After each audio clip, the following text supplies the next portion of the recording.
about peace? Well, confidence-building measures have been plentiful in the last 10 years. I mentioned a deal in February. The strike was overnight. You want a brief answer, right? As I understand from your initial words.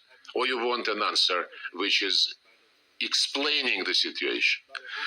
The proposal by President Trump on 30 days moratorium on the strikes against energy infrastructure was supported by President Putin and observed strictly. This was a confidence-building measure against the policy and action taken by Zelensky regime. As I said several hundred times, civilian energy infrastructure was trapped. Another confidence-building measure was the proposal of President Trump and his team to resume the deal on Black Sea. And the delegations met in Istanbul, in Riyadh. The delegations exchanged the views how this can be implemented in practical terms, and the proposals made by Russia are being considered by the United States. There are many other examples about confidence-building measure, but if you believe that it's only Ukraine who is interested in confidence-building, I think a short answer would be this is an illusion.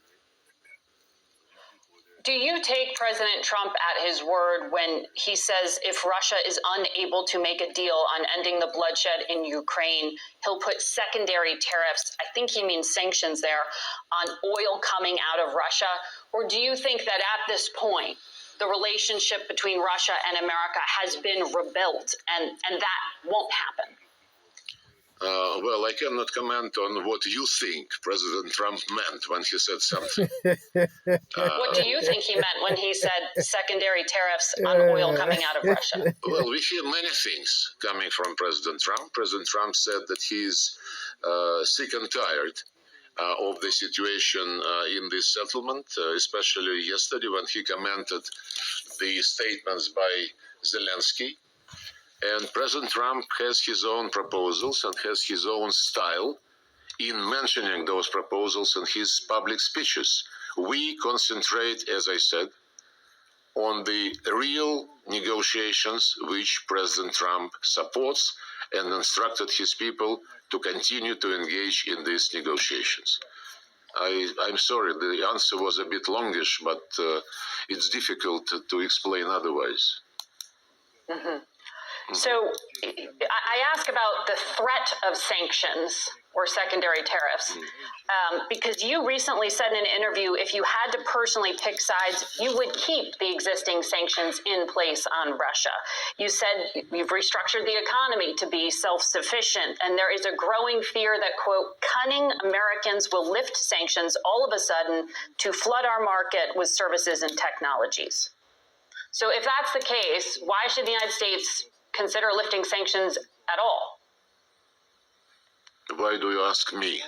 You just quoted my statement, and this statement is clear for me and clear to all those who read it.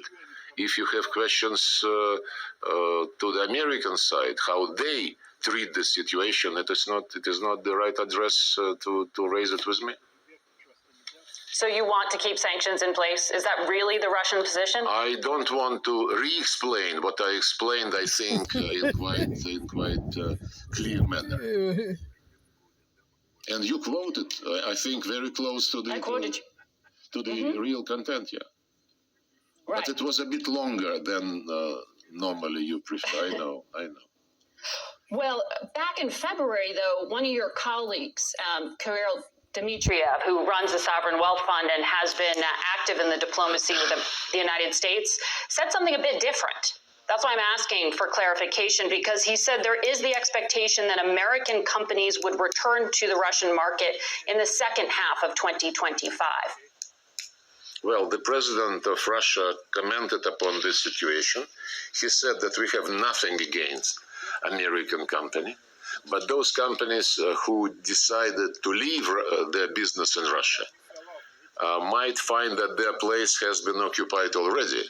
But must now make peace, otherwise the future attacks, he says, would be far greater and much easier. So how is Tehran responding to that threats from Washington? Thank you.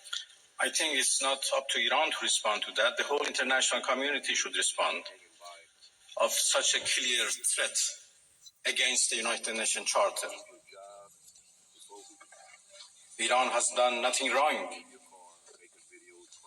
We do not understand why Iran should be attacked for a false accusation that Iran is seeking nuclear weapons.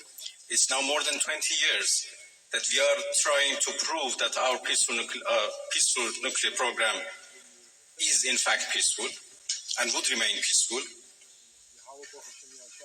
We negotiated for a long time with the so-called P5+1, and we came to a deal which the whole world celebrated as an achievement of diplomacy.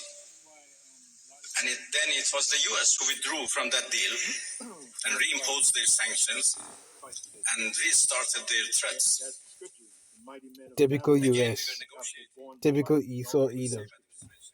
Right? Break the contract. Break the agreement. Scripture says never trust an enemy. Right? All praises to Yahweh, Bahashem Yahushai, Bahashem Kodash. And double honor to mighty church, the apostles, the elders, and the bishops of Great Millstone. Shalom to the Akim worldwide that are sincere and serious doing the will of Yahweh, Bahashem Yahushai, Bahashem Kodash. 2 Peter chapter 1, verse 1 and 2 to you all. Stay strong and stay mighty. So yeah, that's some world news. Iran fires hypersonic missiles. US forces on maximum alert. Right? Hey man, subscribe to this channel here, boy. Times no world. Subscribe to this channel here. So that we're live right now. And this one from before. I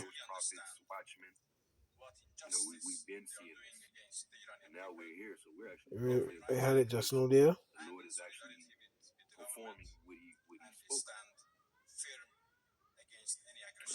Putin declares war. I had it there just now, man. I hear you, Kabari Howard. I hear you, my brother. You're going to get your revenge, bro. You're going to get your revenge. Mr. Minister, how do you assess the West's stance on Israel The massacres? mighty man No of one Babylon seems to has mention performed to fight. Israel's allegedly See? illegal That, nuclear weapons. The German remember chancellor back in the even day, said man, they used to have Israel them is doing commercials. the dirty work for us. Right, okay, yeah. Russia warns the world is pushing the Middle East to get nukes. As any serious negotiation. And they know our position, and as I quoted Marco Rubio, So we in the time of war, right? We are definitely in the time of war.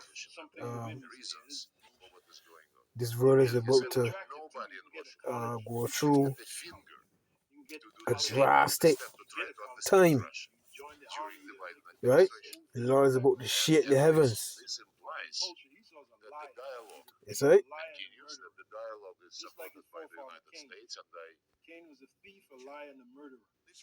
All right, Vladimir Putin here. This is live, all right? Putin, emergency address. World War III fears skyrocket amid Middle East crisis.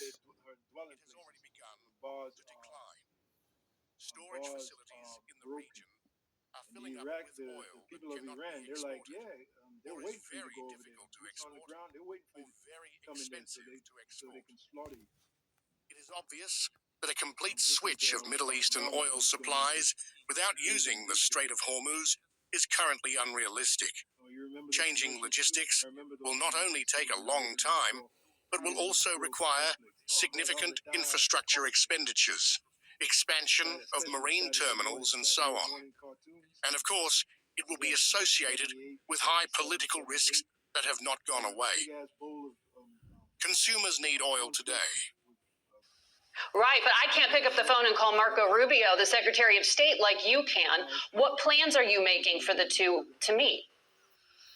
look, I hope your listeners understand very well that it is not ethical for a foreign minister to prejudge, to presume what presidents might or might not discuss. All that you can be, India.